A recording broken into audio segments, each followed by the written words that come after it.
A tale of tragic magic or something a little more ecstatic. Let's get cracking to find that lore we've been lacking. It's the Lore Boys here. Oh. I'm Ethan. Damn. Joining me today is... James Miller with... Peter O'Donohue. Here we go. a little Really, Lore what Boys else were you behind expecting? a little Lore Boys behind the scenes. We never rehearse or talk about ahead of time who we're going to throw it to. So there's always this moment, especially when we're recording remotely, where it's like, I'm joined with... And both the other people are just there like, I don't know if he's talking to me or if he's talking to the other guy. It's authentic. It's like a satellite delay on the news where it's just like, we've heard that 20 people have died in this tragedy. Do you want to say more on that? And then there's just the... Yeah, the scene here is actually quite gruesome. It's just like, it takes the oomph out of everything. But yeah. It keeps us on our You improv can, like, toes. point at You each never... other in person, which always kind of helped. Yeah. I mean, eye contact too. You can't make eye contact here because I can only look at my webcam. What we did do, though, is we all have... It goes Ethan, then myself on top, and then Peter on bottom. And we followed the webcam conformation. We The do our stack. best. Yeah. We established And I that the best part of an Oreo is the cookie, and frankly, I could do without the cream. I don't know. I can't tell if you're being sarcastic or not, but I fully endorse that statement. The cookie is the best part of the Oreo. Hundo P, dude. Do you remember... Sorry, before we get into this, do you remember... Oh, we're getting into this. The 21st of September, but also the calorie-wise 100-calorie bag that was just like Oreo chips. It was just... Oh, yeah, absolutely. That shit was great. It's bomb. Yeah, Yeah, absolutely. that was my jam. Yeah. Lord Let was me ask you standing- about club sandwiches, though. Okay, sorry. That's never been aired, okay? Don't you air our dirty laundry like... No! Nobody can find Hi, everybody. fucking club sandwiches. Welcome to the Lore Boys. As you can tell from the title, we're talking about Magic the Gathering. As you can tell from our conversation, we're still in the midst of whatever COVID-19 coronavirus pandemic we're going through. Sorry. Yeah, so sorry, eh? But we didn't do this. We're doing our best to get through it. I did it a little. And we want to thank you guys for tolerating Jamie doing it a little. And we want to thank you guys for being here with us, joining us on today's episode. Jamie does the most breathing in public because he has a dog, so frankly, he's probably the most responsible for this. Yeah. I'm the most overweight, too, so just... God damn it.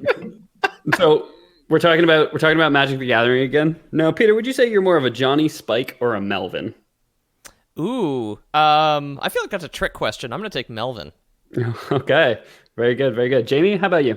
Well, I gotta be the Spike, man. Or is it Johnny Spike or Johnny... Johnny, Spike, or Melvin? I give it's three people. There's more options too. This is an IRL thing where people, when they're describing Magic, like people in the Magic the Gathering community, when they're describing archetypical Magic the Gathering players, they have like predefined character types, I guess. So like it's Johnny, Spike, and... Yeah. There's a lot of them. I think there's one. Vorthos is one.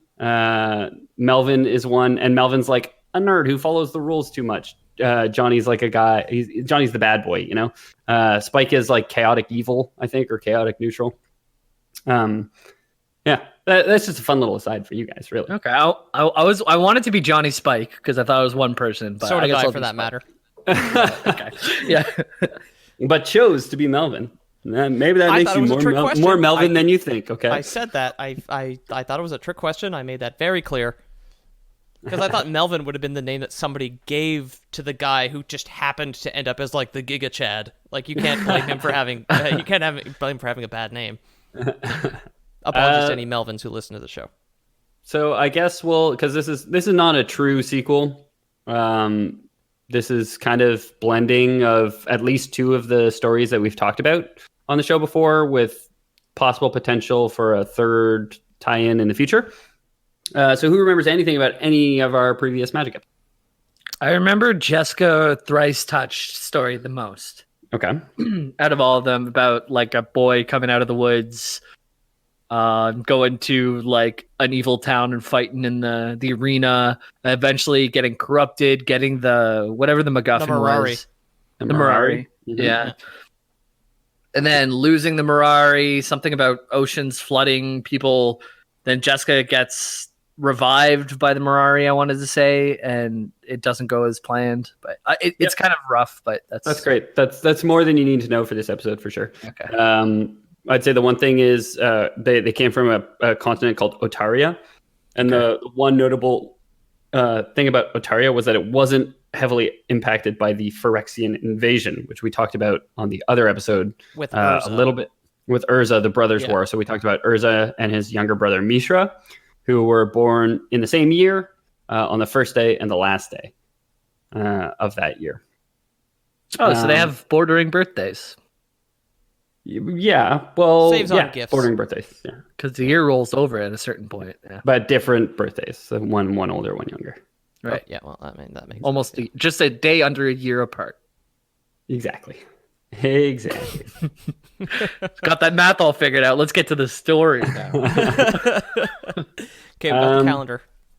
So Urza is Magic the Gathering's Jesus, because as Peter was just mentioning, calendars. The Magic the Gathering calendar in Dominaria starts with the year of Urza and Mishra's birth. So year 0, and there is a canonical year 0, which there isn't in real life. I'll have you know. There's 1 BC and it goes to 1. Yeah, but that year is the year of year 0 in Magic the Gathering Dominaria is the year of Urza and Mishra's birth. Okay. I never thought about that. There was never a year 0. They just There's started. No one would know. It's 1-1. Fun fact, they started with 1. Yeah. Idiots. Big dummies. Well, if it was, it's because it started in North America. We start with like 1 is the first floor. If it was in Europe, it would start with 0 because you're counting the first thing, right? You ever been on a European elevator? No, I mean, I've never been to Europe. when you count to 10, you don't start with 0. You start with 1, right? Yeah, exactly. You're not on the But if- 0th floor. You're on the 1st floor. Exactly. Well, Or no, the my second. office went from RC to 1. Oh, European. RC was technically 0, I guess. Yeah. Yeah, I guess no. I don't know. Yeah. Anyway, hey, this I don't know isn't what I'm talking this isn't the elevator lore episode of the Lore Boys, so I don't know either. If I'm being honest. No, that's the Floor Yeah. Boys. That's our other podcast that comes out on Thursday. Oh, yeah, You yeah. will love the ups and downs of that podcast. It's just wonderful. Yep. It's our architectural channel. Yes. Every time you think we hit a plateau, we just keep going. It's crazy. So that's the Jessica storyline. Pete, do you remember anything else from the Urza and Mishra storyline? I all? do. I remember they got into a fight with each other, but there was something where it wasn't actually multiple people; it was multiple clones of the same guy that all started fighting with each other. Was that from that one? No, I think that was from some of the other ones. Not super important. Like I said, like this episode's not going to hinge on those. It's going to weave into those in its own little way, but it's not going to depend on them in any way. So important notes: Urza and Mishra. They found 2 stones under the capital city in Dominaria. The main plane that we've talked about throughout these 2 story arcs, not so much the Gatewatch story arc, which we talked about a bit with like Jace Beleren and Liliana Vess and all them. Yeah. So they found 2 stones underneath, the Might Stone and the Weak Stone.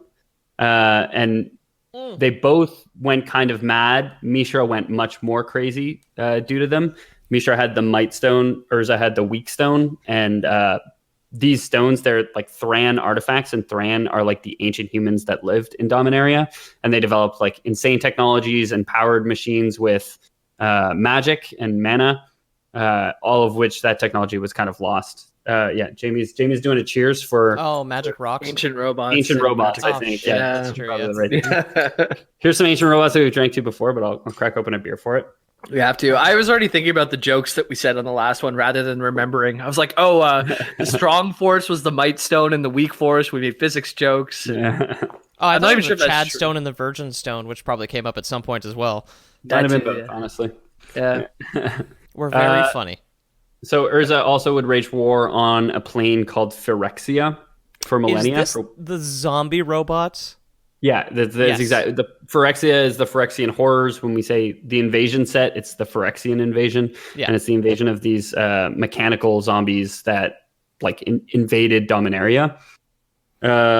Yawgmoth was the enemy, the lord of Phyrexia. He's like a super powerful entity who went there and took control of all these creatures. He's like a super powerful planeswalker. The working title of our episode on that is called Yawgmoth and Yams, if you're looking for it, because it's about sweet potatoes for some reason. I don't fucking know. We might have mentioned a yam at some point. At some point. We might have just not have said a single funny thing that whole episode, so I had to just come up with a title in post, you know? So Yawgmoth would hunt Urza across the plains, never allowing him to rest. The mechanical horrors spreading plague and destruction everywhere they went. When I was reading, they went to, like, Urza was just running away from Yawgmoth for a long time because Yawgmoth was like, you want to destroy my plane? No way, dude. Nobody that means my plane harm is getting away for free. And so he just like chased him forever. He knew that Urza was the greatest threat to his dominion over Phyrexia and all of his creations. They went to a plane called Serra, which is like Serra, kind of like Terra, and it's very green and verdant and like so much life. And Urza got healed there, and Phyrexia took it over completely because Urza led them right to it. There's so many things here for my zombie robots to fuck up. I'm gonna have a fucking field day. Exactly. So Urza's war with Phyrexia lasted millennia. I think it was about like a little over 4,000 years. That from like 0, the year Urza was born, and he died in 4,000 something. He was beheaded, correct? We'll get to how he dies, but he certainly was not beheaded. I don't know who you're thinking of, but are you thinking of King Louis the 17th? No, one of your Magic the Gatherings ended up as just like a floating head at some point, didn't he? Yes. It might have been Urza at some point, but he got a mechanical body, so I don't think that was the end of him. Okay. Yeah. Sounds like a mechanical body is the sequel to being beheaded, regardless of whether or not you die. Yeah, we're not. All the stories of Dominaria really revolve around Urza, and so I guess if notably stories are revolving around you and you become a sentient floating head at some point in your existence, like people are going to fixate on it. You know what I mean? It's like if you have like a funny birthmark on your face or something, people are just they're gonna obsess about it. Yeah. Harry Potter's got the scar. Urza clearly was never a floating head. Exactly. Joaquin Phoenix has that little cleft lip scar. You know, it's like he does. And it's like I don't know why I know that about a celebrity, but I do. You Harrison pick up on Ford has the chin scar. Exactly. Yeah. Some people have butt chins. You know, we try not to make fun here. I watched Pulp Fiction yesterday, and Jesus, boy does John.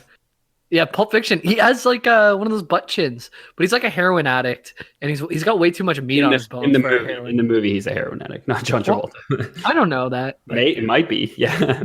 He was in that movie called The Fanatic. If you've ever seen anything about that. Not. It was directed by written and directed by Ridley Scott. No, something much worse. Fred Durst. Oh, okay, that is much worse than oh my God. Ethan, your hat's on way too straight to talk about Fred Durst. Oh yeah, boy. Okay, there we go. Okay, we're backwards now. Welcome to the Fred Durst. Welcome to the Limp Bizkit episode of the Lore Boys. I guess for anyone who doesn't know who Fred Durst is, which we might have a lot of listeners who don't even know who Limp Bizkit is. And the hot dog flavored water. Yeah, chocolate starfish. Just quick fanatic lore. There is a scene in which a different actor is driving around with his son, listening to Limp Bizkit on the radio, and says in like, the Fred Durst directed? Yeah, written and directed. And he's just like, man, you know what? Limp Bizkit was kind of underrated, but I still like them. No way. Yeah. Come on. Yeah. Look up The Fanatic. It's on Canadian Netflix, so it's got to be on every other Netflix on Earth. All right, well, I guess we got to keep this lordship rolling. Right? Yeah. rolling. What? So one other thing about Urza, notable about him was he creates things. He makes like mechanical inventions. He does ASMR paintings. Yeah, so he won his wife in a contest with her wife's dad by creating a jade golem who could open a really heavy door, basically. The contest was like, who could open this door? And he built like a giant jade golem that could do it. Dude, I wonder if that guy from Honey, I Shrunk the Kids, if he could have won that competition. He's a pretty good scientist. Yeah, Rick Moranis. He's a really good scientist. He can make things really small or really big. He could have just made the door really small. Yep. Easy to open. Yeah, little tiny step over it at that point.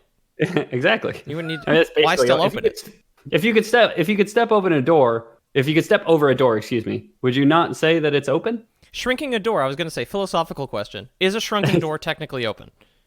Yeah, because when you watch sci-fi movies, the doors just like shrink, right? They like shrink to the sides. They go. Okay. Yeah, but that means that you can close it again by making it big again. Like if you only have the shrinking machine, it's no longer a door. Now it's just something you step over. Is any space that's not a door open? Like an open door? No, a door would be a passageway. Like, okay, I see what you mean. Yeah, is a shoe on the ground just an open door? Because I can step over it? Oh. I don't know. No, I don't think so. Philosophical questions. Yeah. I think it's got to be close to flush. I'm looking at a doorway right now, just to be sure. Yeah. Okay, I know where you are in your apartment. There's no door there. Yeah, there It's is. a Straight hallway. ahead. There's a. Remember, we put the big mirror there. One of our broke it? first recordings, and But Ice there's no knocked it door. over. There's a doorway. There's no door. Well, yeah, I know, but it has the frame, and I can but that's just picture a frame. door. There's no door. Is an empty door frame a door? That is another question now. 'Cause we you're hop saying in- it is. We shouldn't have brought We up hop politics. into- I'm sorry. Yeah. No We politics, hop no into worlds, and we create worlds around us based off of things we read on a screen. I can picture a door in a doorway. Thank you very much. Other people who hop into worlds, planeswalkers. Boom. Nice. Yes. There we are. Jamie So, level segue.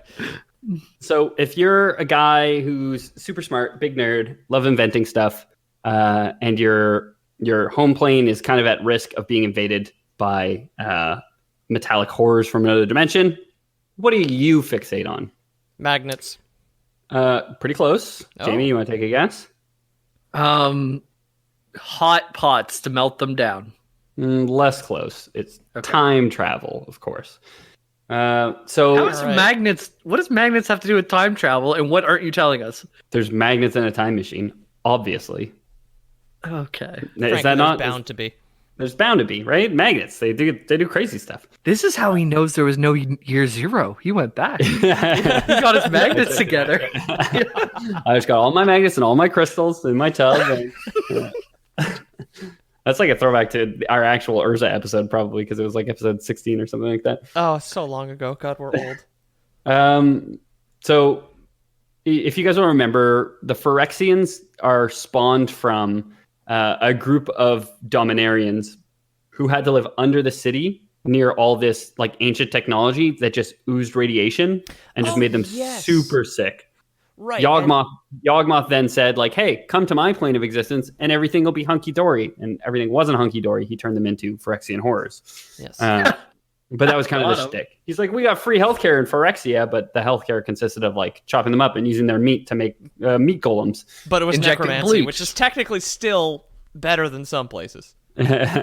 So, You're not dead. free. You're undead. Yeah. yeah. I'm not. I mean, would you want to be stitched together with chunks of your entire family, or like $40,000 in debt? Yeah, right. Tough call. I mean, I've tried one of those two. I won't tell you which one. yeah. Wasn't great. So Urza and his ally Baron at the Tolarian Academy in Dominaria went to great lengths to create a time machine in order to prevent the Thran from ever becoming Phyrexians. So he's like, if we could just go back and stop people from living down there, Yawgmoth will never have the people that he can convince, and everything will be fine. You know, we won't have any of this metallic horrors pouring in from another dimension. That's Problem. interesting. So Go it was back in the and fix the like human rights violations before they occur, so that so then you don't have a disenfranchised voter base for a interdimensional conservative to come through and turn people into meat robots. Exactly. Yeah. Okay, good. Your country needs you to be a meat robot. So the caves underneath the town, and this is just like a fun little tidbit, were called the Caves of Koilos. It's a fun little tidbit because it's a land in Magic the Gathering for people who play the Magic the Gathering card game. People who listen to the last episode will remember me saying the word it's Caves of Koilos. What's the acronym for that? Just like out loud? Cock. Oh, yeah. Cool. Nice. I almost said caught because I was thinking Caverns of Time from World of Warcraft for some reason. No. That's the way that Blizzard ties in all the old content into the new content. Exactly. Oh, there's Oh. a cave you can go into the past. Exactly. So now you can play all the old content and it's new content now. Friggin' yeah. I don't want to get into Blizzard right now. We talk about them too much. We do. Diablo 2 though, great game. Somebody wants to play with me?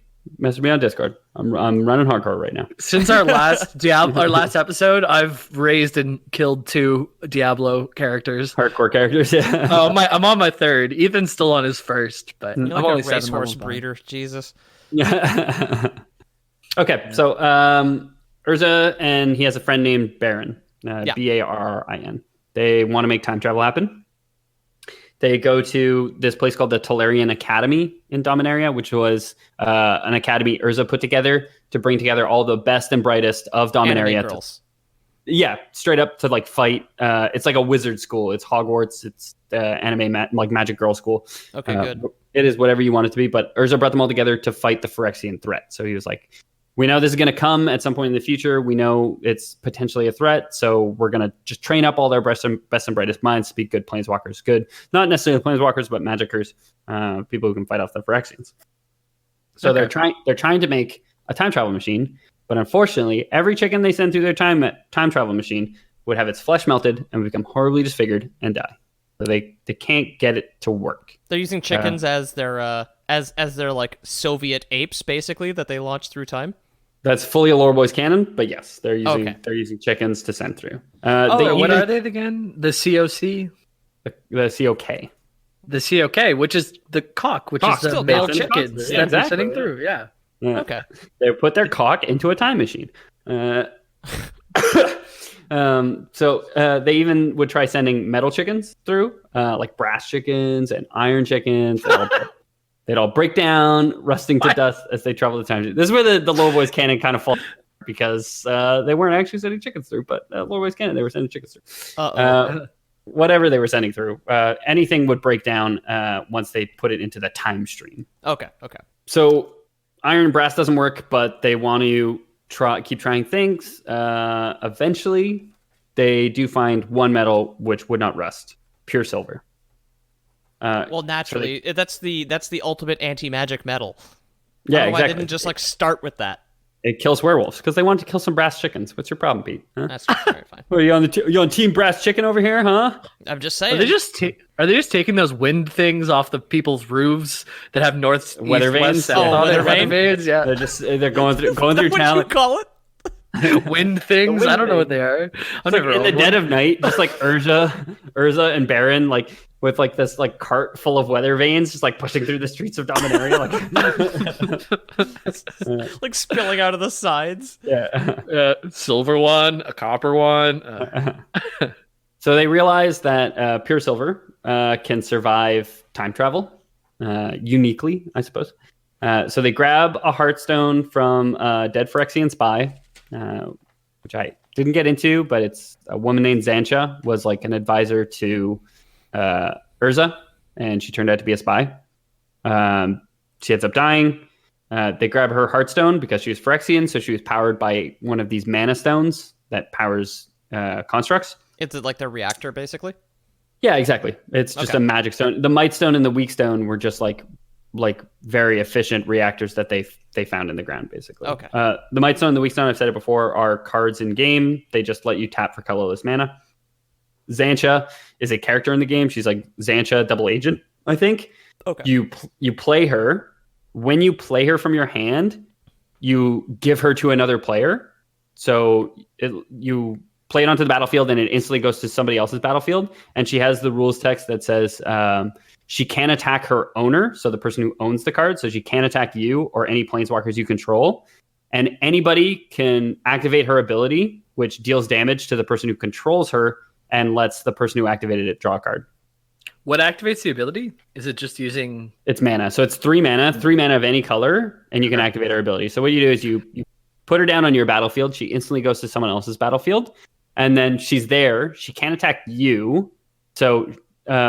the reason why she's like unique and I guess better is because there's a lot of spells which will be like destroy your enemies, destroy an enemy's creature, or destroy all your enemy's creatures, or something like that. And like it won't work on her because it's not their enemy's creature. It's like they control her, but it's kind of cool. She's a double agent, so she's like it's especially cool in like multiplayer games because you can play multiplayer games of Paper Magic and pass her around. Yeah, just everyone has their own health pool, and anybody can activate that ability. So you just give her to one player, and anybody can just like hit that player and draw a card. You don't really do it to hit the player, but you just do it to draw the card because card draw is really, really good in card games. Go figure.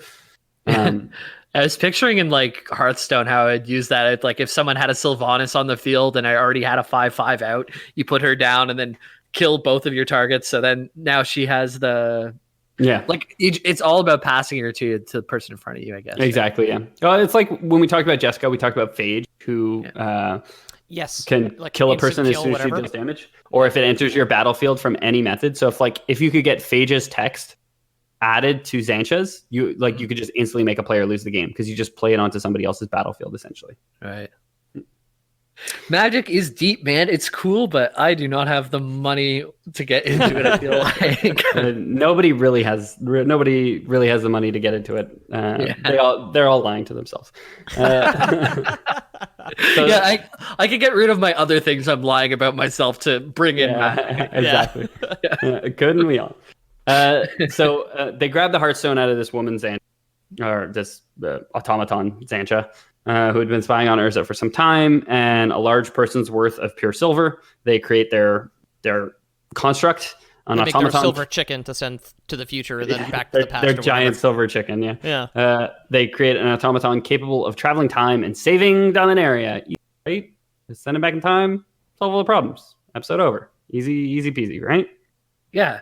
Or is this one of them time travels where it's solving the problem prevents them from trying to solve the problem sort of loop shit, where it's just like, well, if there weren't any zombie robots, if there weren't any Phyrexians, we never would have invented time machine, meaning we cancel out our time machine. It's not that kind of time travel, but it'll come with its own for sure. So before getting sent back, they needed to make sure that their construct was up to snuff. Now that he could walk and talk, Urza and Baron thought it important to teach him some of the ways of the world. Things like algebra, English lit, home economics, all the useful classes. Exactly, the staples of a well-rounded individual. Drama, dance, woodworking. So our probe was headed to high school. Yeah. Conveniently, we've established that the Tolarian Academy was a high school for wizards filled with anime girls. Exactly. So, and at least one anime boy. It's the robot. But don't worry, all the anime girls are like 700 years old because of lore. So, you can look at them like for lore. That's the lore. If you've actually read the lore, 700 years old, okay, it's not weird. So, Urza entrusted the probe's tutelage to a young student known as Teferi. Okay. We've talked about Teferi before, especially when we were talking about closing the rifts in Dominaria that came up after a certain couple time catastrophes. I remember the name actually. It's like way back in the dead little vestiges of my brain. But when you said that, it was just like two neurons fired off when you said it. I was like, oh, okay, cool. Those are still there. Yes. They did the little smallest handshake. Yeah, those two little neurons. Like, I got you. The two people left in like a life raft, just like adrift at sea, just like wakes up briefly when a seagull pecks him in the head. One neuron named Tef and one neuron named Airy. Yeah. So Teferi had intense magical potential. He'd been brought to the academy to train to defend against the Phyrexian invasion. Okay. He somewhat reluctantly took the construct under his wing. After all, he had come here to whip metallic ores, not babysit. He gave the probe a name after getting understandably tired of just calling him Construct, Probe, whatever, metal guy. Sputnik. So he's the first person to name this construct, and he names him Artie McShovelhead. Sorry. I added the Mick. It's Artie Shovelhead. No way. So that's this episode, guys. We're talking about Artie Shovelhead. I love the conversation where Urza would just like, okay, cool, you need to babysit this, from what we've established, giant silver chicken. Don't give it a name. Don't get attached to it because we need to send it into the past, and it might dissolve. And he calls him Artie Shovelhead, and he kind of resents the fact that he has to babysit him. It sounds like whenever you let your kid name a pet or something like that. Yeah, it very much was that, and Urza was very much the absent father that was just like, sure, you name him, I don't care. He's like, just goes back to work, Like, I'm gonna be in the den drinking whiskey. Don't bother me. I got you a dog. Leave me alone. Go play Just with the clean dog. up after it. Yeah. There was, of course, a girl in this story following a trio of friends going to wizard school. Ooh. Joyra was her name. Okay. She was slightly older than Teferi, and she took an honest liking to Artie right off the bat, giving him the slightly better name Karn, an old Thran word meaning mighty. Oh, I've heard this before. Yeah, so Karn is somebody that we have talked about on episodes before. Karn is the name of the card. Only Teferi called him Artie Shovelhead. He is he features at some point in the Mirari episodes with Jessica, doesn't he? He features in the Mirari episodes. He also features in the Gatewatch periodically, but not in any sense that we've talked about, because since we did those episodes, the set War of the Spark was released, and that featured Karn very heavily helping the Gatewatch. Okay. He ends up retreating through the Blind Eternities for a long time. But we're not going to get into that today. We're going to stop like just before War of the Spark, because this ran kind of long, and just getting into like the extra little bit where they're clearly still building off of didn't feel worth it to me. Okay, yeah. I mean, we're doing high school, and we're going to stop at the yearbook and follow off after that. No, we're going to do like the 5-year reunion, just not the 10-year reunion. Oh, okay, good. Yeah, the shitty reunion where literally nothing has changed. Exactly. Yeah. What have you been up to? Oh, I have a part-time job. I'm still a giant silver chicken. So the three would eventually become fast friends, Teferi, Joyra, and Karn. And sorry, I lost my place. They all settled into a peaceful, idyllic lifestyle, easily ignoring the looming threat of war and any potential time travel missions. Well, that's no good. Lovely. I told you not to name them. I fucking told you. And now my time-traveling war robot's a farmer. Thank you. Well, of course, Xantia, whose Hearthstone even now powered Karn, wasn't the only sleeper agent working for Yawgmoth on behalf of the Phyrexians. Oh, yeah, well, it would make sense to have more than one spy. Yeah. Who else is? So while the kids did play, a Phyrexian was Steve Buscemiing through the Talarian Academy themselves. Like, how do you do? How do you do, fellow kids? Yeah. It's like a horrible, monstrous automaton. Like, boom, man. There's your art right there. Yeah. It's on the shirt instead of music band. It's gonna say just like Planeswalker. Yeah. Magic man. Yeah. So one fateful day, Joyra, unfortunately, the woman, spills the beans. You know, women, they just can't keep secrets, huh? What do you mean, unfortunately, the woman? Like, it's 'cause- unfortunate that she is a woman? No, because we've talked about this on past episodes, where how the old writing of, at least to me anyway, the old writing of Magic the Gathering, and this is like a book series, really resonates with misogyny. Like, oh, of course it was the woman that spilled the beans, you know? It was... during the Jessica episodes, the women fuck up constantly, and then, what's his name? The barbarian guy that's in that. He just like... Yeah, Kamal is just like depressed and like fedoras his way through life, basically.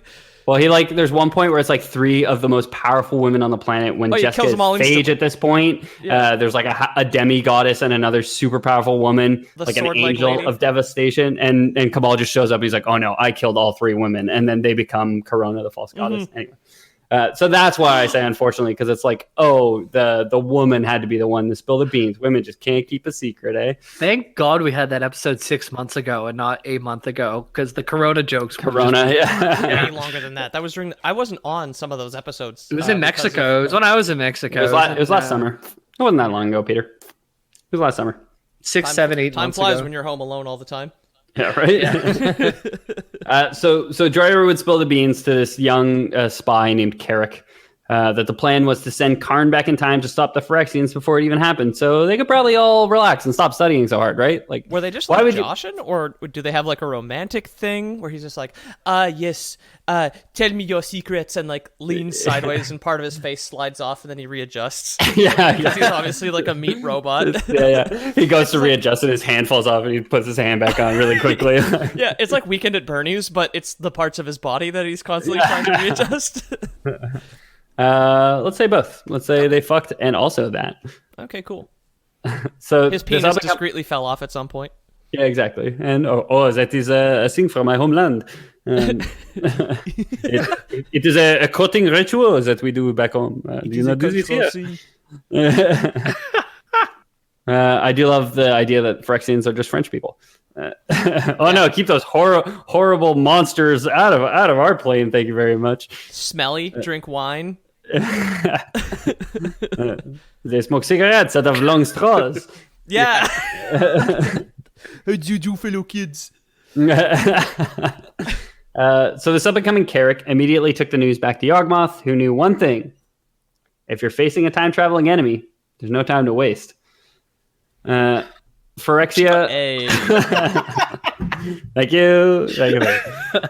That joke was written down. Sorry, both those neurons that you heated up earlier are back in business, baby. Ethan said it and then looked at us, and his eyebrows raised over his hairline. Like, I broke my forehead. Tossed off his Fred Durst cap and everything. My eyebrows lifted my cap up a whole 2 inches. Like, So Phyrexia would act. They'd attack Dominaria. They amassed forces, a full invasion, a Phyrexian invasion, but not the Phyrexian invasion that we know and love. Okay. do we love it? Yeah, well, it depends who you're talking to, I guess. But, Jamie, we said we're not going to get political on this episode. Some people like drone striking civilians. What can I say? Like, come on. Yeah. We're not getting political, okay? Whether they're outside or in hospitals, I don't fucking care. Yeah. It's none of my business. It wasn't their business being there in their own country. So Phyrexia invades Dominaria for the first time, for the not real time, and we'll find out why it's not the real Phyrexian invasion. They amass their forces and attack in a single thrust the Tolarian Academy. They know this is where Urza is kind of like, is where Karn is, the focus of it, the time travel plan. So hordes of horrific metal beasts pour through open rifts opened by Yawgmoth and into the plane. Despite housing the sharpest wizarding minds Dominaria had to offer, the Academy was not prepared for the attack, and the horrors quickly overwhelmed them. Teferi and Joyra, Karn's only friends, would fall in the defense, and the Academy itself would be destroyed, reduced to rubble. Dang. So we have a robot designed for a singular purpose, whose only friends have been killed. Okay. And one of those friends was really a bully who called him Artie Shovelhead for a long time. Yeah, I mean... Joyra would fall to Carrick himself, showing back up to rub the betrayal in her face. Not only did she spill the beans, she died to the guy she spilled the beans to, despite being a pretty competent wizard herself. Sounds messy. Beans and blood everywhere. Yeah, right? Yeah. Bloody beans. We've established this already. Competent wizard, but woman. Fatal flaw. Boom. Karn, feeling desperate. His only friends have died. He's only been alive for a couple years now. Also realizing that they were fighting a losing battle, retreated to Urza. There was no more time for calculations. If Urza was going to send him back in time, it had to be now. Okay. Urza and Baron agreed. Which in its own way is kind of punny. Well, I had the pun set up, Peter. I was about to say it. Sorry. Urza and Baron agreed. There was no better time for time travel. Yeah. Okay. No, I was gonna say it's just like you got to send me back. Well, no time, like the present. The present. Oh my god. Also very good.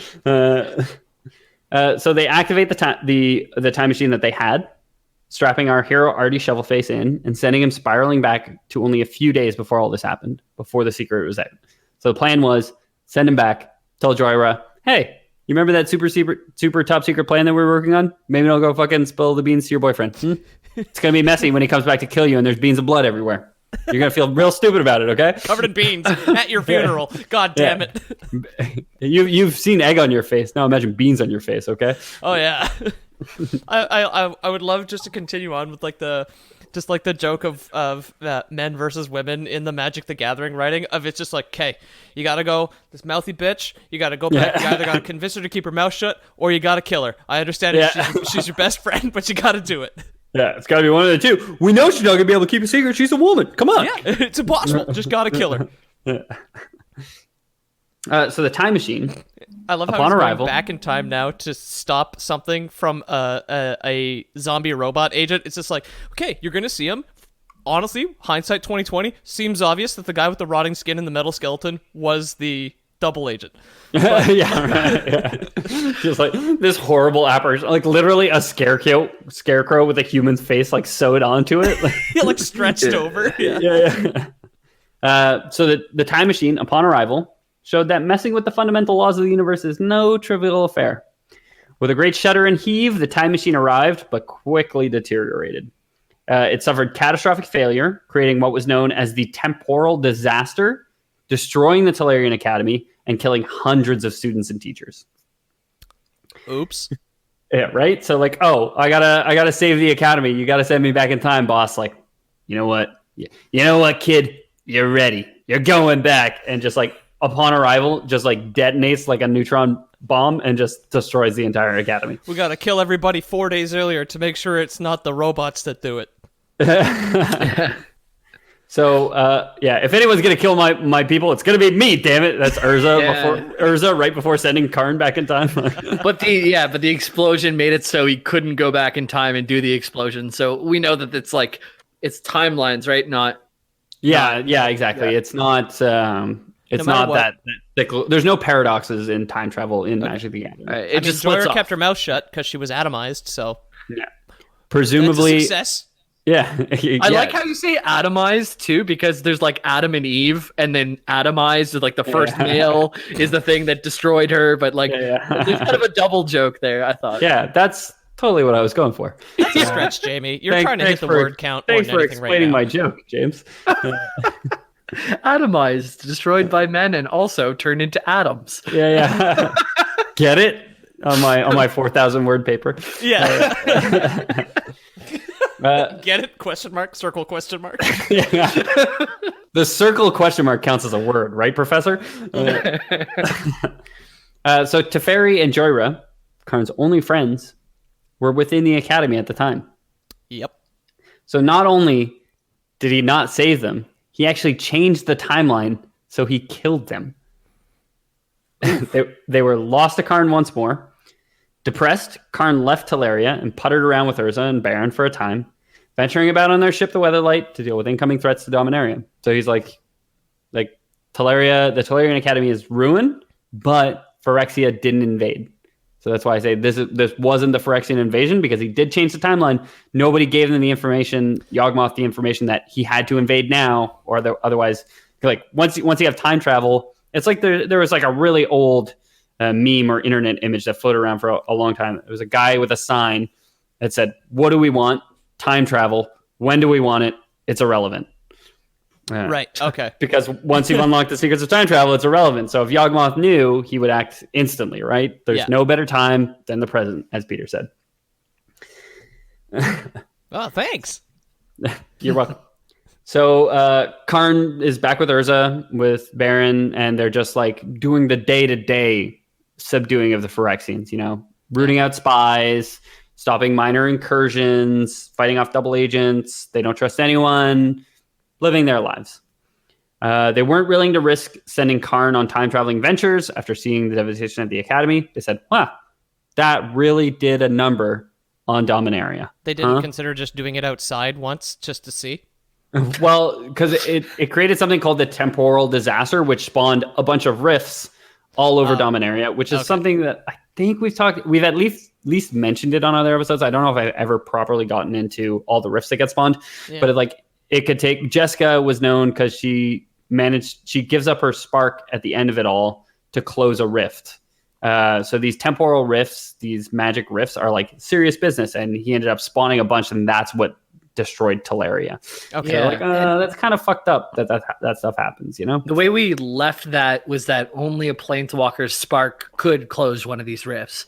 Once they're big enough, yeah. So like in theory, if they're small enough, you can kind of deal with them, but once they grow out of control, it gets untenable. Also, there was a ton of planeswalkers or potential planeswalkers who died at Teleria when the Academy got destroyed. So maybe their sparks just inherently close those rifts and like sparked off or whatever. But like, so every time a neckbeard gets like a wife and like a real job, doesn't have time for Magic anymore, and they sell all their cards and they retire, a rift closes, right? Exactly. Yeah. Okay. Every time a bell rings, a neckbeard gets his wings.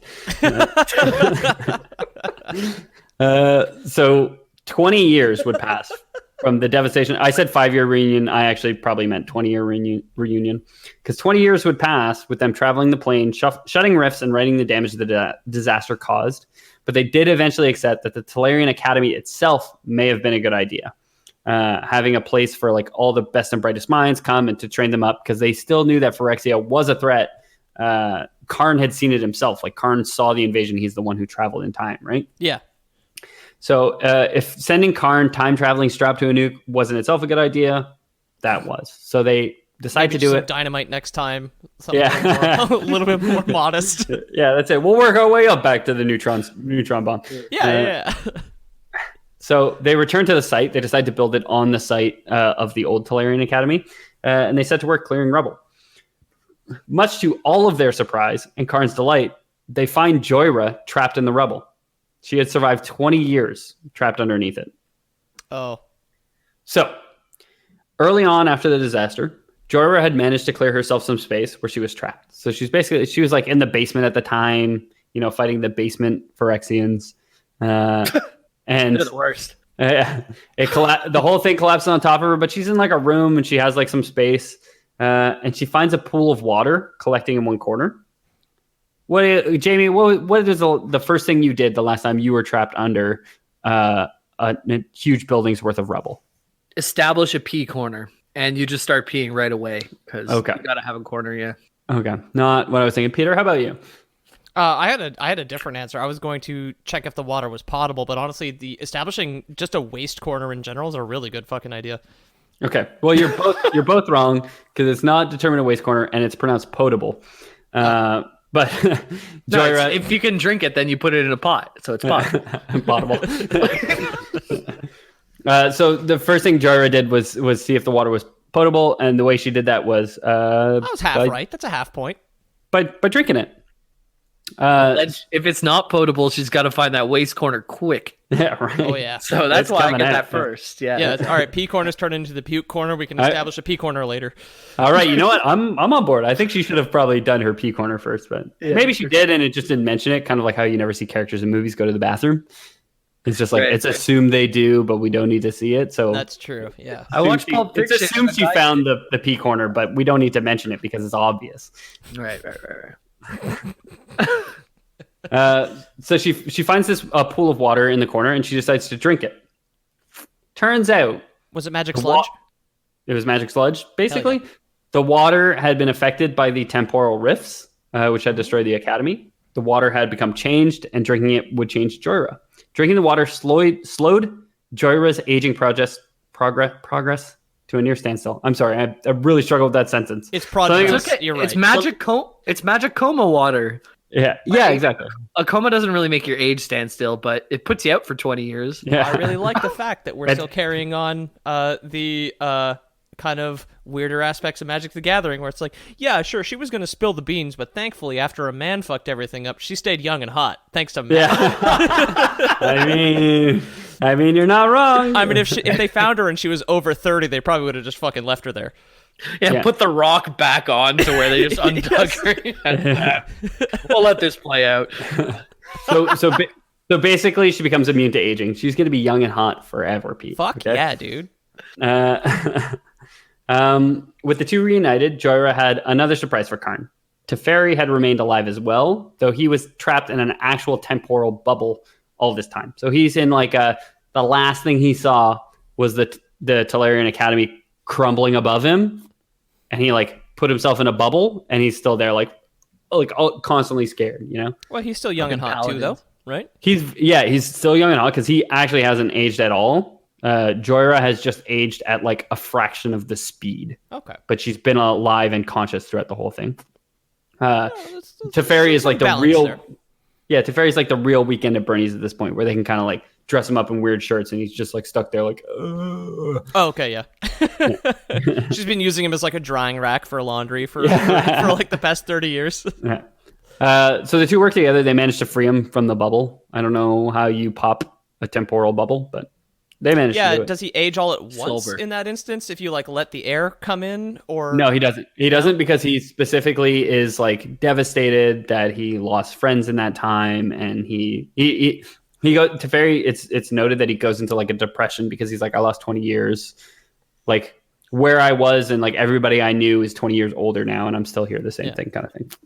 And we didn't fucking hear Jorah complaining, did we? Well, he was conscious and trapped under a fucking mountain of rubble the whole time. Like, and fucking Teferi like, oh, boo-hoo. I had to like blink and then I'm like back here, but like everyone's older. Oh, that sucks. I wanted to waste this past 20 years on my own terms. Yeah, exactly. Jorah lost the same 20 years. Teferi, fucking whatever. Suck it up. All my friends went to college and I stayed here and worked at wherever, and now they have different experiences than I do. Yeah, exactly. You know what, Jamie? A little too relatable. Okay, someone who dropped out of university after his first year. Okay, a little on the nose there. So Urza at this time, the kids are like yeah, we found each other, we're friends again, woohoo! It's only been 20 years, no problem. And Karn's like, I don't fucking age, I don't care. But Urza's like, okay, the kids are doing their thing. That's nice. He kind of puts his silver golem time traveling project back on the back burner. That's probably for the best. He'd seen the devastation that it can rot, and he's like, well, that's probably not worth it. But he's also like very much the absentee father, like we'd said before, who's like buys his kid a puppy and is like, I'm going to the den to drink whiskey, play with a puppy. So he's like, yeah, I'm gonna go work on other stuff. You're whatever. Do whatever you want. And Karn is like at best at this point 21 years old, maybe 22. So Karn at least still wanted to do his part. He continues on expeditions to help Phyrexia. Urza developed a sky ship at this point called the Weatherlight, which is like a flying like Zeppelin-esque kind of thing that he can use to battle Phyrexian incursions rather quickly. So Karn's kind of on that, and he's like not the captain, but he's like part of the crew. You know, he's like, yeah, wherever Phyrexia shows up, we show up too. The three of them, they also worked on something called the Mana Rig. It's a massive platform designed to generate power stones and Thran metal, a type of durable ultralight metal. So okay, just cool. it's like an oil rig, but it produces like magic rocks. We already said magic rocks, right? Yeah, we said the same kind of magic rock. So you don't have to drink again at home if you don't want to, but we recommend it, but you don't you have can to. if you do want to.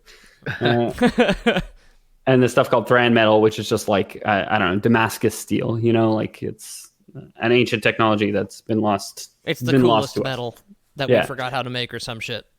Well, we don't have proof of how it was made, so we're like, It's probably folded steel, but there's no way to prove that it's folded steel. So maybe it's like something much cooler than folded steel, but probably just folded steel because it kind of lines up with historical expectations for the time. Eventually, though, they're all working on the Mana Rig, and Urza would call Karn back. Jorah would remain in her homeland with Teferi to run the Mana Rig. So Karn's lost his friends again. He's like, he's got to go explore with Dad, and his friends are off fiddling around on the Mana Rig. They all got to trade basically and have like full-time jobs now. They can't hang out. Yeah, exactly. So Karn begins to feel depressed. No friends, no purpose. He's like the Rick and Morty robot that just delivers butter. Oh, yeah. Except his purpose is time travel, and he's not allowed to do that anymore. So, I like how he created this nigh indestructible time traveling robot, but it still ended up with depression. It just goes to show you, it comes for anyone. You know? Yeah. Doesn't matter if you're a time traveling nigh indestructible robot or just like Jeffrey, just a regular guy. Maybe creators make things and they're like, oh yeah, maybe there's a little depression there, and he's passing it on. I mean, maybe from what I read, Urza is like all ego, and like he's the good guy for sure, but like super ego at the same time. Like super like, and because we're about to get into the perfect example of why that is. Okay, Karn's starting to feel depressed. He's sulking. He has no purpose. So between ventures on the Weatherlight, when they're like fighting Phyrexians, he doesn't like notice it so much, like real depression, right? Yeah. No passion left in him. Yeah. So when you're fighting zombies and depressed, you don't notice you're depressed so much. Exactly. Yeah. So, you're busy. Like you're keeping busy. You know. Yeah. It's like like sinew and blood. Like you just don't notice it so much. We'll hose him off after, right? Yeah, I mean, for sure. There's a great thing that happens to him much later on, which I don't get into, but he gets put in this like drum with like, and I didn't get into it. I didn't look it up, but it was like, because it was at the end of my script, but I really wanted to. He gets put into a rotating drum full of infinitely spawning goblins, and he just crushes the goblins. That's like his purpose. He makes like goblin pulp, and he has to be rescued from it because he's like stuck in this drum where he's just spinning and crushing goblins. That sounds like something that someone would make in a custom Minecraft server so they can get the goblin parts for their fucking house or whatever. Welcome to my Minecraft tutorial. This is how you can make a drum that spawns goblins with an iron golem that will crush them all and produce goblin pulp for you. Yeah, exactly. Okay, so Baron, Urza's friend, is the one who became concerned with Karn. He's like, hey, dude, your kid is like hella depressed, man. Like all he does is go sit at the front of the ship and just like stare out at nothing all day. Kid like that, you know what I mean? He should be like drawing dicks in notebooks or something like that. It's a good thing you blew up the school, because I'd be concerned with him. Yeah. Thank God we don't have to worry about that. Are you sure Karn didn't do that? Like, no, but he asked Urza, "Hey man, could you do something for Karn?" So Urza, seeing that Karn missed his friends, did what any responsible parent would do. It's really like Karn is like a kid that has to move constantly because of his dad's job. Oh, he's like a military kid. And so he just like he can't develop those roots, you know. So Urza, seeing that Karn missed his friends, did what any responsible parent would do. He put a mental cap on Urza's memories, causing him to forget anything from more than 20 years ago. So Karn can now only remember a 20-year span of life. Anything greater than that in either direction is lost to him. Would he forget to ride a bike, kind of, in that case? Yeah. Okay. So unless he rode a bike in the last 20 years. Okay. So you guys... 1,000-year life, remember everything, or you can live forever and you can only remember 20 years at a time. Actually, you know what? It's probably a mercy. If you're living for 1,000 years, it's probably a mercy to not remember 900 years ago when you like fell in love and you know your first friends and everything. Like it's probably way better. If we're gonna say like long periods of life, I'm gonna say it's way better to do 20 years. So I'm still going. I know we've done this question a few times. I'm still going immortal life. I'm still going. I think you're doing me a favor by giving me the option of saying only a 20-year memory. Yeah, I was gonna say I'd take the 20-year blocks as well. Easy. The way Karn's memory works too is like if it was me and you, we were both immortal and we both had, or I had a 20-year memory. As long as we saw each other every 20 years, I would remember who you were. Because I saw you within that 20 years or whatever. Right. But like imagine now your life scales on for 100,000 years and you only remember 20. Like that drop in the bucket becomes smaller and smaller and smaller the longer you live. Yeah. So small. Yeah. I mean, 100,000 years is such an incomprehensible. And I have this discussion like fairly often because I read a lot of fantasy. And a super common trope in fantasy is like, oh, you know, this kingdom has stood for 2,000 years or something like that. And it's a super common trope in fantasy of people to say 1,000 years when 1,000 years is longer than anything. Like 1,000 years is longer than anything has lasted except for like the Catholic, except for like religion. You know what I mean? Oh yeah, that's like no kingdom, no dynasty, no nothing, no war has lasted that long. We're saying like Dominaria and Phyrexia were at war for 4,000 years. That is a stupid number. Nothing lasts that long.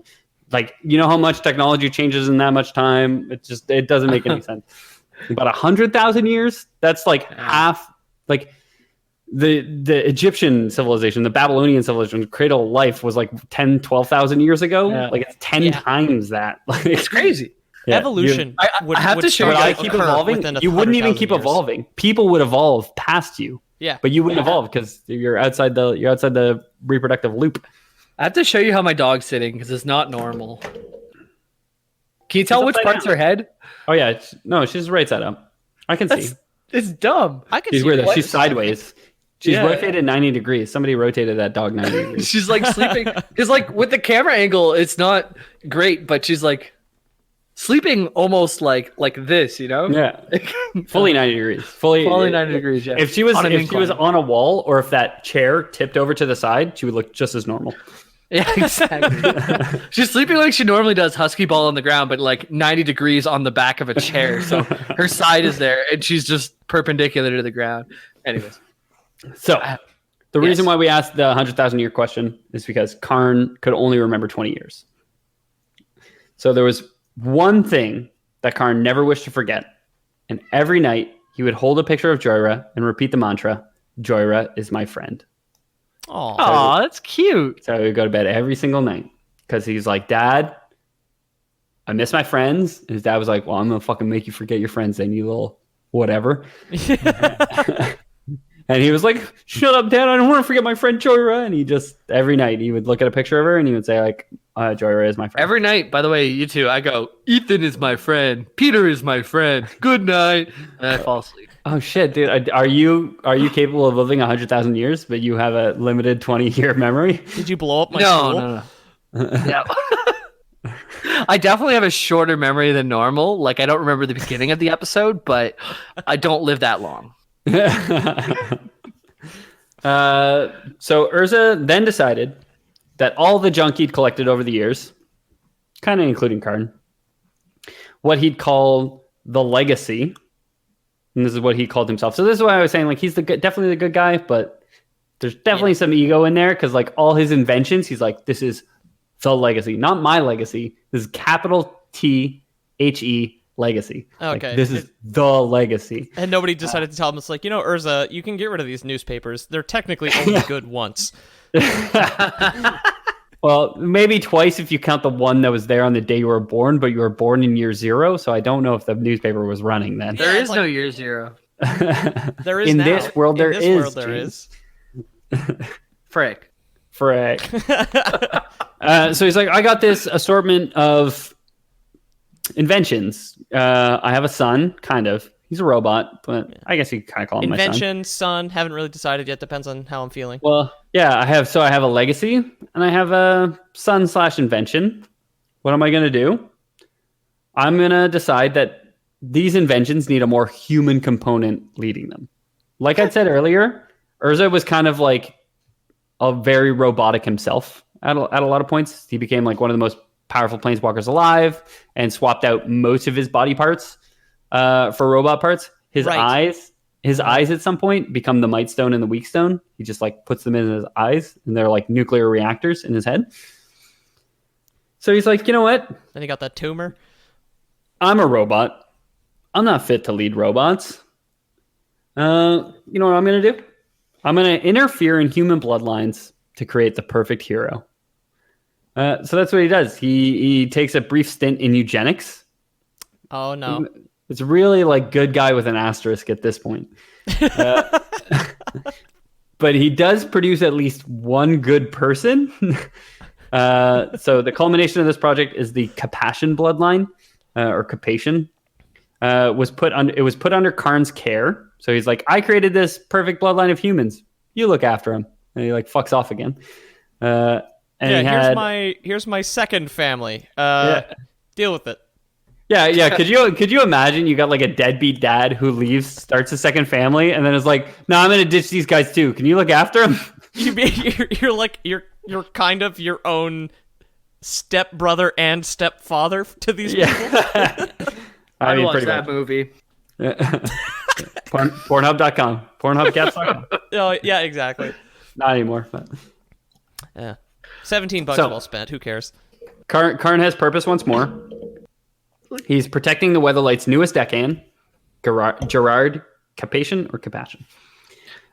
During his stewardship, the legacy, capital T, the legacy, and it says this like the legacy was stolen, but it's like, how do you steal like a giant airship, every single invention he's created, a living automaton, but the legacy was stolen. So a good chunk of magic items were stolen by one of Gerard's adoptive brothers. It seems Gerard Capashen himself was adopted, which makes it like weirder. He's like What?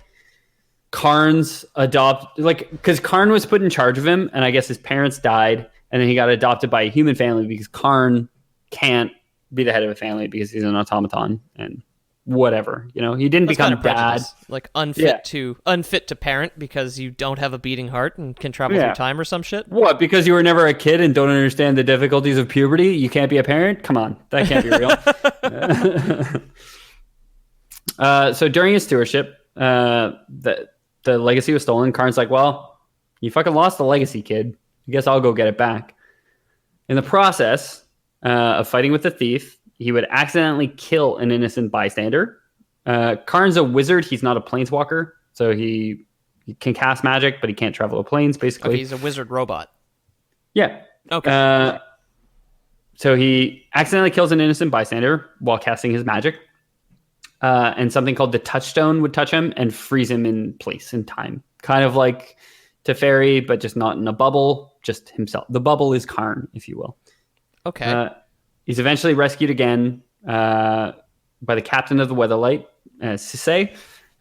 He's brought out of stasis with the memory of killing the innocent bystander fresh as his mind. So it's like you're Teferi, but rather than like, oh shit, I'm being attacked and the world is crumbling around me, it's I just killed an innocent person. And you just like snap out of it and you're like, and they're like, hey, things have changed. Like the world has moved on or whatever. And you're like, I vividly remember killing someone innocent just a moment ago. So he was horrified. He took a vow of pacifism, greatly reducing his ability to be a hugely powerful killing machine, which he was pretty good at before the vow of pacifism. So for many years, Karn held true to that vow. He worked instead to improve the Weatherlight, sophisticating its systems and bolstering its abilities. He's like, you know what? I'm still a pretty smart robot. I could probably just like make your ship better at killing. Then it's not me killing people. It's me enabling guns. people. I Yeah, don't exactly. Use guns. Yeah, Karn becomes the NRA very briefly. Okay, there we go. Like, no, I don't kill people. Okay, the guns I sell kill people. I Sure. technically never even held one. If you think about it. He technically has definitely been a gun though. So He's a hobbyist now. He's been a gun. Is there a card with him just Transformers like looks like a gun? Oh, like Megatron from the 80s? Yeah. Straight up, I willed the power of gun. I cast the gun spell. He was quite the wizard in his time. Tap one bullet and your civil liberties. Yeah.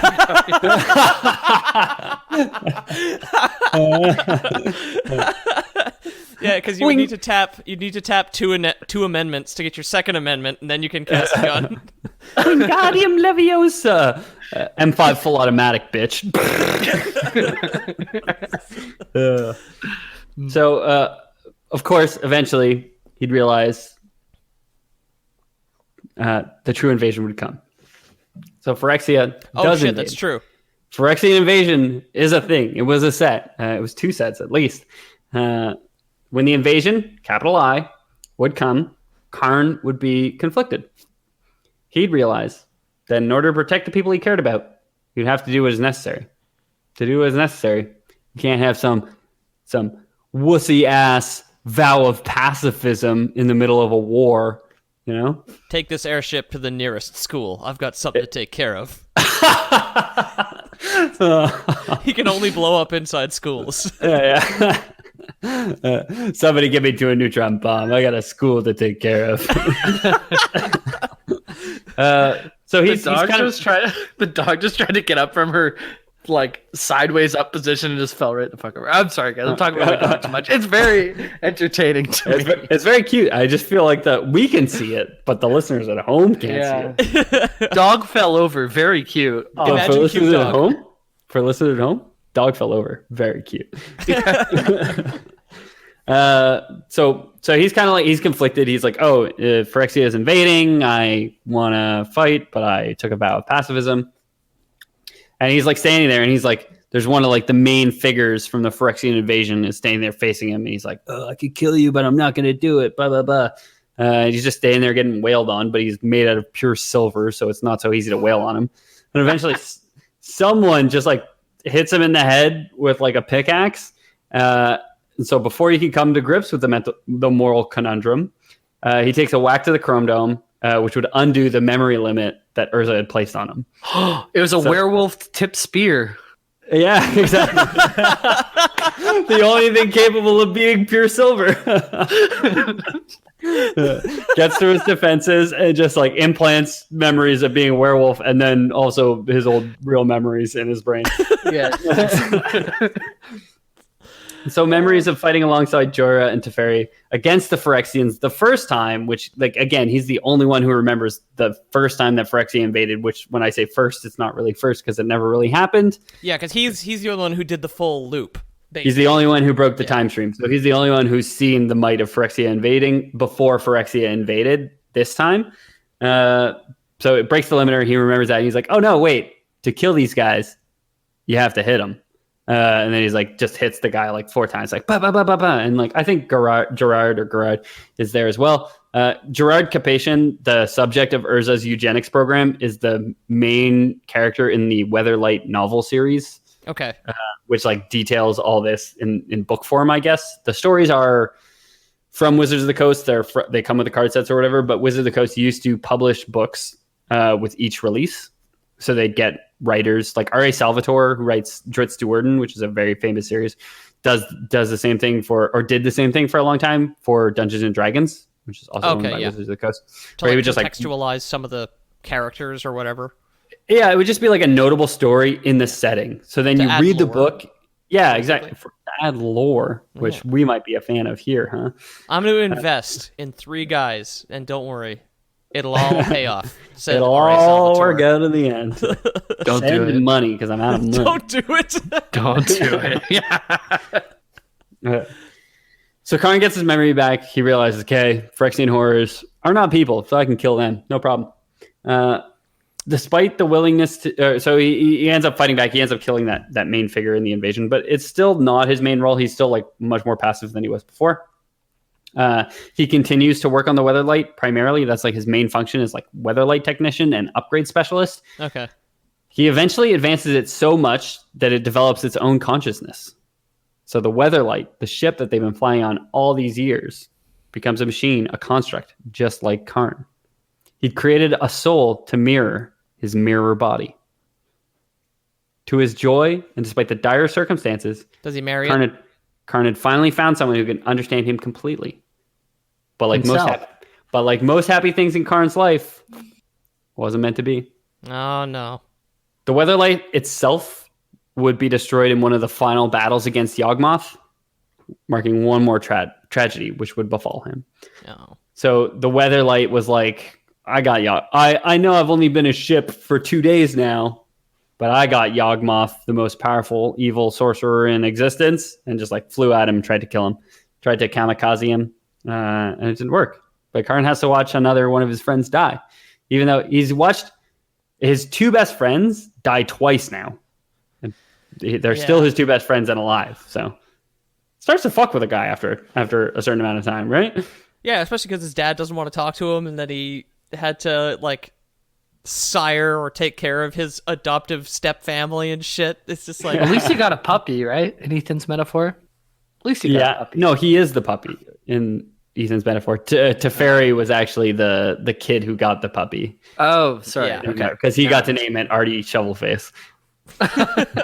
So it wasn't even like Urza wasn't even being a good enough father to say like, I got you a puppy. He was like, I gave you to another child as a puppy, and he gets to name you now. Okay. Really, if we're gonna get into the nitty gritty, that's kind of where the metaphor ended up. Well, I have a better understanding of it now and how much more his life sucks. So yeah. At least he had a puppy. Maybe the puppy would lie 90 degrees sideways on the wall someday, and we could all enjoy it. You know? So fucking cute. So Karn's in a battle with Phyrexia, a battle that he's lived before, and he watched his 2 best friends die in before. Yeah. His 2 best friends are not with him. They're off on the Mana Rig somewhere fighting. They have their own story that happens over there. Spoiler alert, they succeed. But Karn doesn't know that. He's desperate. He just watched the love of his life, an airship, fly to her death and kill herself. Trying to stop. I thought I saw that TLC documentary. I'm in love with an airship. I'm in love with an airship.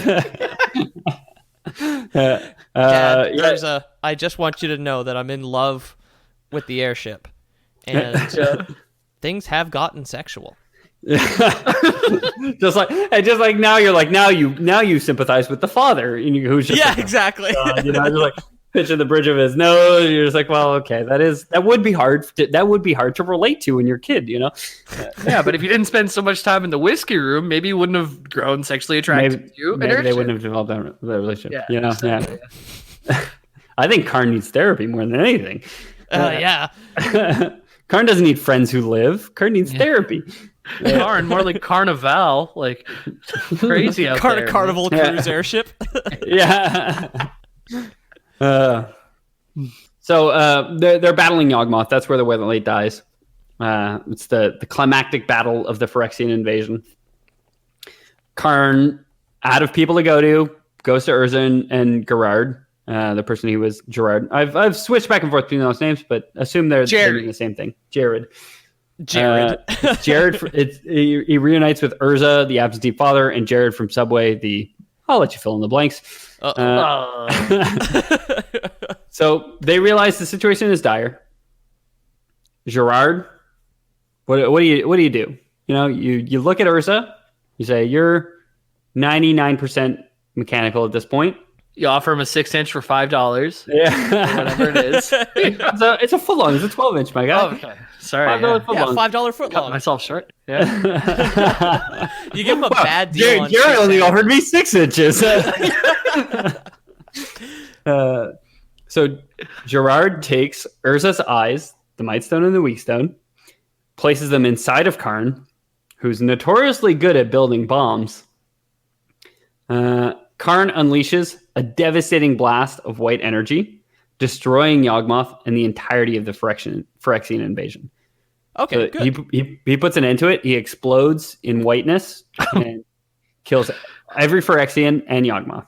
He's collected so many mana cards in his backpack that he just turned the backpack to tap them, and he's on 13. He's on 13 lands at this point, man. This is end game. This is he just taps them all. He's like, whatever, I cast anything. Yeah. The two humans, Urza and Gerard, are also killed in the explosion. So that's Urza's death, 4,205, something like that. Oh, okay. But Karn was transformed, becoming the first and so far only artificial planeswalker. So he's the only construct that has ever become a planeswalker. He finally hit the fucking trauma cap and activated that was his his trauma spark. cap. Okay, it's clearly higher for constructs because he literally had to go through a lot to get there. But abuse your robots, kids. Yeah, exactly. When he was first printed, he was a golem, but he's a planeswalker now. Cool. Like I said, he interacts with the Gatewatch, who is Gideon Jura, Jace Beleren, Liliana Voss, Chandra, and people we've talked about before. Exactly, people from the Gatewatch that people know that Wizards of the Coast has been doing a whole run of the Gatewatch characters. They're the ones who fight Nicol Bolas. Yeah. Whereas this is kind of the Dominaria era where people are fighting Yawgmoth. So it'll eventually switch to Bolas being the main villain, I guess. And Karn, the latest set, War of the Spark, not the latest set, but the latest set featuring Karn is War of the Spark, and he's a planeswalker in there, and he interacts with the Gatewatch more. Okay, cool. But back on Dominaria, after the dust had settled, Karn felt like he needed to get out. His new babe with the rocking body of a skyship had been destroyed. He killed his father. Gotta put in the exhaust tonight, baby. Opposed to where? The trunk? I don't know. Yeah. Vaccine on your birthday. Okay, wait. On a car, which is the butthole? The exhaust or the trunk? What? Jamie got to ask a philosophical question. I don't get to ask a philosophical question. Let's put it out to Twitter. The wheels are turning in my head right now. Yeah, which is it? Exhaust. You don't if you're making the exact comparison to human, the trunk would be a backpack or somewhere where you could carry things, and the exhaust is where you're shooting out your waist, and that's your butthole. So it's got to be the exhaust. You shoot waste anyway. You do shoot waste out of a vagina as well, and that's urine. Girls pee from their butts. This has been established. 1-to-1. So are you calling a vagina a trunk? What is your argument? My argument is it's not so clear, cut and dry. Like it's not such an obvious answer as you seem to purport. If someone has junk in their trunk, that means they have a big butt. That doesn't mean they have a big butt. Well, I'm gonna have to hit the buck. I do think I would. I lean towards your definition, James, where the trunk is the vagina and the exhaust is the butthole. That's your definition. I only define the trunk as the butthole. No, you said exhaust is the butthole. Yeah, that's what I meant. Well, that's what I said. I was agreeing with you. I was trying to agree with you. I wanted to disagree with the vagina part. Jamie went back in time, came back to the present to disagree with himself. Jamie's the only one. Jamie's the only one who remembers the Phyrexian invasion of the butthole. So, let me wrap this up. I got one paragraph left. Please do, yeah, please. Get me out of here. So Karn feels like he needs to get out. Okay, he watched his girlfriend die. He watched his dad die. He's not sure that his best friends are still alive, although he could probably watch them die, reunite with them. But he's still kind of depressed. You know, he's got all his memories back now, and he's just as depressed as he was before. He's still pretty depressed. So he leaves. He finds his own plane, which he decides to call Argentum, the plane of mathematical perfection. We have talked about. You've mentioned this before. I remember that word. Yeah. Yeah, you remember that word, but you don't remember the context. No. So he goes to another plane. Obviously, he still cares about Dominaria. So he's like, well, I'm leaving, but I want to make sure it's still safe. Like, we defeated Yawgmoth, we defeated Phyrexia, but we're never sure that they're ever truly gone. So he creates probes so that he sends back to Dominaria to live in Dominaria and monitor the situation. One of which breaks, becomes corrupted, and becomes a much sought-after artifact known as the Mirari. Oh, yes! Mirari! So the end of our 4-part Mirari was talking about how Jessica goes to Argentum, meets somebody who calls himself Lord Mocked, who turns out to be Karn, who created the Mirari as a probe sent to monitor Dominaria. Right. Holy shit, yeah. So that's kind of tying together the werewolf-tipped pickaxe and brought all my memories back. God damn.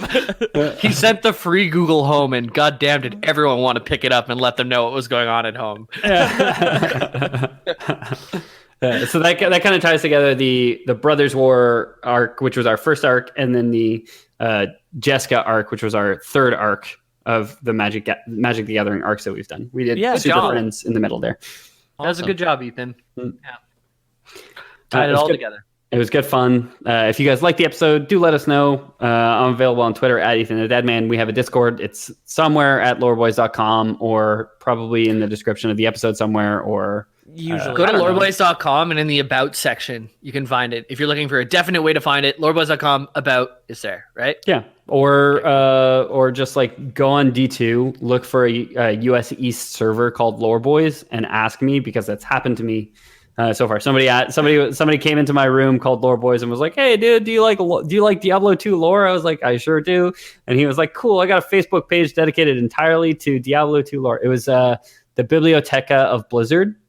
So I'll give him a shout out because they do all Blizzard lore, but he specifically was in charge of the Diablo lore. So he hopped in my Diablo 2 game, plugged himself. So I plugged myself back to him.